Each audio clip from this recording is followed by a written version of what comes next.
Hello everyone, it's me, Simply Smiling. So I wanted to come on today and share a soup recipe with you. One of my favorite soups that I kind of just put together all the ingredients that I love to eat. Now, this is not a diet soup. It's not a miracle soup, but it has helped me to lose weight. How do I know that? Because everything that I put in here are things that I love that I continuously eat on about a daily basis. I eat it all the time.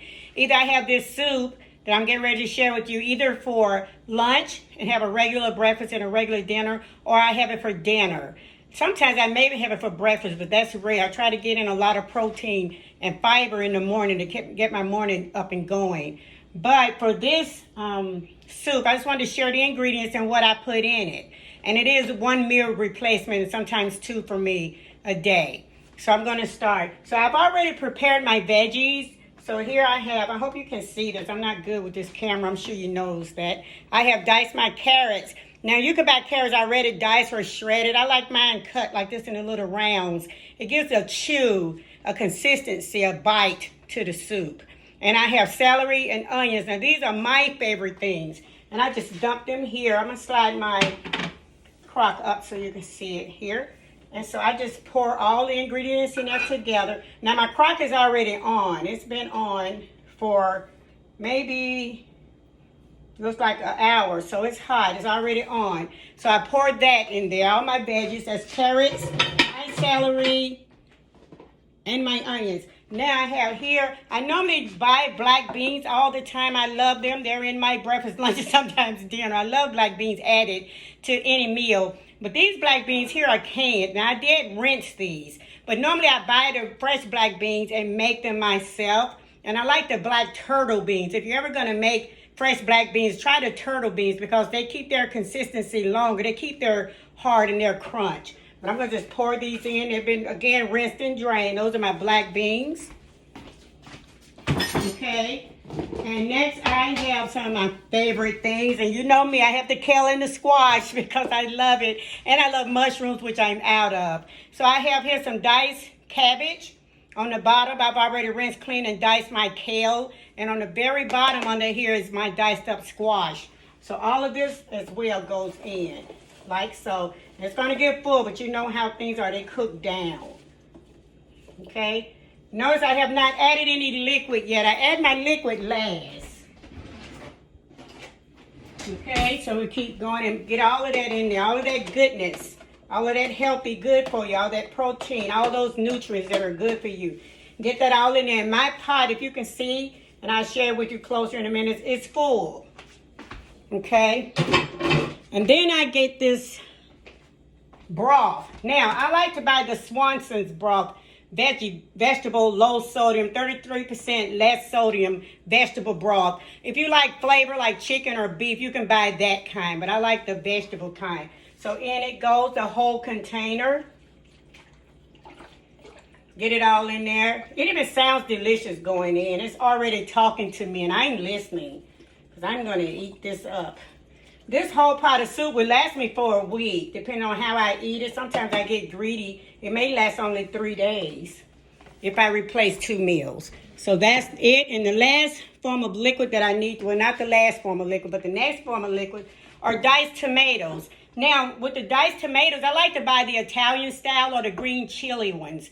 Why? Because they have added flavor. You want your soup to have flavor. You know, something you can really taste and grow to love. You don't want a bland soup. So I just pour that in. Now it's all on the top. I'm going to dip down in it. I'm not going to stir my soup yet. I don't want to stir it. I want everything to represent itself before I mix it all up. So I'm just going to dice it like so. Just give it a push down so I'll be able to get the lid on so that it can simmer and cook down. The cabbage and the squash would be the first, the cabbage and the kale will be the first 2 items to just really wither down. And they're going to be full of flavor. Okay, next on the side here, I've been steaming this pot, and it's rather hot. Let me grab something here. I've been steaming this pot of 2 bay leaves all day. I like to let my bay leaves simmer for at least 2 to 4 hours to get all the flavor out.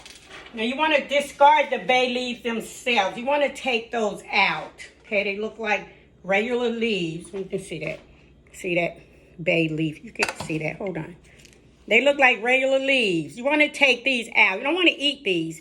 All you want is the liquid that's been steaming from these all day. Take those out and just pour that liquid into the soup for added flavor. Okay, that's that. Now, last but not least, are my seasonings. All of these seasonings here will go into my soup. Let's sit here. Let's move this. Make a little bit of room. I'm no Julia Childs, so my kitchen is not all uniform and I know how to do this. But I'm making it happen. Make it happen your way. Everything you do, your way, because it's for you and it's going to work for you. I'm going to add basil. I like to take the lid off and sprinkle this in my hand, careful not to over season. I love basil, but I don't need a lot. So just drop that in, basil. Bam, done. Red crushed peppers, and you know what that's for, that extra pop, that extra kick. And I'm feeling only like the dip part. I'm cupping my hand and feeling the dip part of my hand, which will be enough. Just sprinkle that all in there like so. Relid that. Next we have oregano. Do the same. A little less. I'm only use, now oregano and rosemary, I use half and half of a cup of my hand on that because the flavors are similar. They can be very overpowering. And you want your seasonings to be able to work together, to blend together. And here's your rosemary. And the same, just a little of that. Last but not least, I usually have garlic cloves that I dice up. Don't have any of those either, so I'm using a little garlic salt. Just a little, not a lot. Okay? And a cup of that in my hand as well. These flavors are going to blend. And you notice I put them on the top of my soup last. Why? Because I want them to sit on top, have a nice conversation about how delicious they're going to be before I actually break them up into families and move them around. Okay, I'm not stirring my soup. It has all the liquid. Last thing to do is to cover it so that it can cook. I'll go 1 second. So we're going to grab the lid. It's already smelling good. I'm smelling everything already because I put it into a hot pot to get it ready to go. And you just put the lid on like so. And that's it. We're going to let that cook. That's just going to cook all day till I get ready to yum it up. And this is what it's looking like. And like I said, I'm not going to stir it up yet. Once it starts to steam and boil, I'll come in here and stir it all up. And I'll show you later on what it looks like. Sorry I can't share what it tastes like, but believe me, delicious. Have a wonderful day, and I'm ready to have my soup. Enjoy your evening. Bye.